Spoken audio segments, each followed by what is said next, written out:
Hello, I'm Chris O'Regan, here with another episode of Super Happy Game Time. This time around, we're taking a look at Muramasa the Demon Blade for the Nintendo Wii. Developed by Vanillaware, it's a spiritual successor to the highly acclaimed Odin Sphere for the PlayStation 2. Like Odin Sphere, Muramasa the Demon Blade is an action-adventure game presented in glorious 2D. Yes, you heard correctly, in these days of 3D graphical tour de forces, Muramasa the Demon Blade holds on to 2D gaming roots, whilst pushing it to hitherto unheard of places.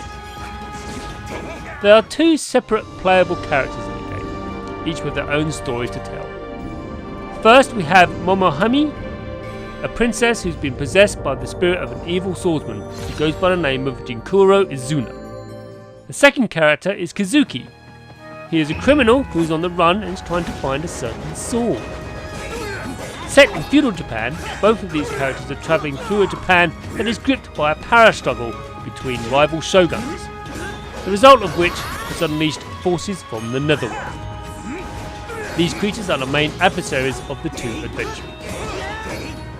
Muramasa the Demon Blade shares a great deal with other action-adventure titles, such as the Devil May Cry series, Bayonetta and Darkseid. It requires the player to execute well-timed attacks and moves in order to dispatch enemies as quickly and efficiently as possible. There are 3 levels of difficulty. Muso is for the less adept at combat, but for those who are wishing to explore both adventures the game offers. Shura, on the other hand, is for those who are quite familiar with timed attacks, blocking and evasion as a means to overcome their on-screen foes. Finally, Shiguri is a mode that is opened up once the player completes the game in Shura.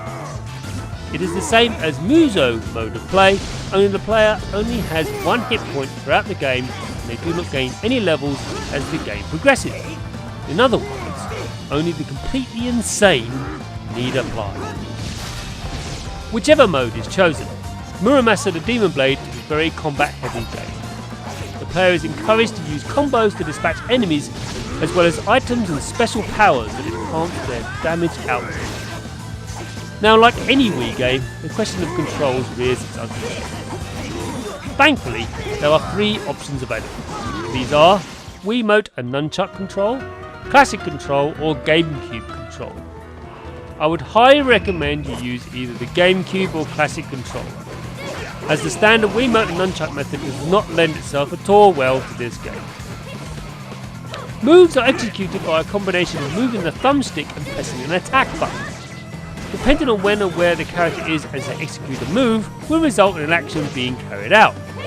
Whilst intuitive, I found that the pushing up from the thumbstick to jump a little grating. It's long been a pet peeve of mine, as I've always held the view that up is to move up, not jump. Still, it's a minor quibble that I soon overcame. The player can hold up to 3 swords at once, whilst they can store an infinite amount. These blades have within them souls of the foes the player has used to vanquish. This depletes as the player uses the sword, or if they use special secret art that causes devastating attacks. Once gone, the sword breaks and the player is left in a very exposed position. Thankfully, it is possible to quickly switch to another blade, and unleash an area attack that devastates nearby foes. After every engagement, a splash screen pops up that grades the performance of the player and gives them rewards, depending on how well they did. I found this to be a little jarring, as it broke up the flow of play too much for me. It would have been better to total this up after a boss fight, in my view, rather than every single fight the player has. Despite the lack of apparent visual depth to the game due to its 2D presentation, this is not reflected in its complexity. Muramasa the Demon Blade is a game of many layers, all of which the player must have a sound understanding in if they have any hope in making any significant progress with it. As with most action-adventure games worthy of note, Muramasa the Demon Blade supports a levelling system that allows players to grow their character strength as they progress through the game. By levelling up, more swords are made available to the player. These swords are either dropped by boss creatures or forged. In order to forge them, you need both spirit power and souls, all of which are collected whilst on the road and during encounters with enemy creatures. There are 108 swords to collect in the game, so it'll be a bit of a struggle to get them all if you're a bit of a completist. Other items can be found in hidden locations throughout the very large game world. They can enhance players' abilities or protect them from certain attacks, such as poisoning or burning. Health is replenished by the use of food or when a player levels up. Food can either be bought from shops or cooked by the player themselves, provided they have the ingredients. Once food is eaten, a fullness bar will appear showing how long the player has before they can eat more to regain health. This prevents the Diablo-esque method of popping potions rapidly in order for the player to protect themselves from certain death. I personally found this to be a little overwhelming. I often would pick up items and put them into my inventory with very little knowledge of what they actually did. The cooking ingredients I especially found to be quite hard to come by. But I certainly appreciate the effort the developer has made in including so much depth to the game. In-game navigation is rather unique, thanks to it being presented in 2 dimensions. The luxury of being able to see ahead is not available to the player, and the developers had to look to the past for inspiration on how to overcome this issue. Essentially, the use of a map that shows a series of areas all linked by exits allows the player to see where they need to be going, as well as how to get there in the first place. Unsurprisingly, the fans of Odin Sphere will be in very familiar territory, as that game sported a similar setup. It requires the player to move to a certain spot on the screen and hit the action button, whereupon they'll warp to a new area.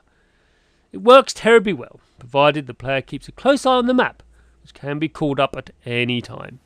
Muramasa the Demon Blade is probably one of the most visually impressive games I've ever played on the Wii. Yes, it's 2D. Yes, it has sprites. Yes, the backgrounds all have parallax scrolling that first came into being in Battle Zone.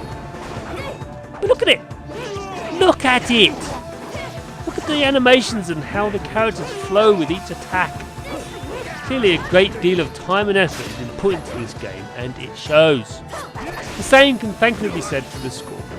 It does an excellent job of adding atmosphere to the game, as well as altering tempo depending on the on-screen action.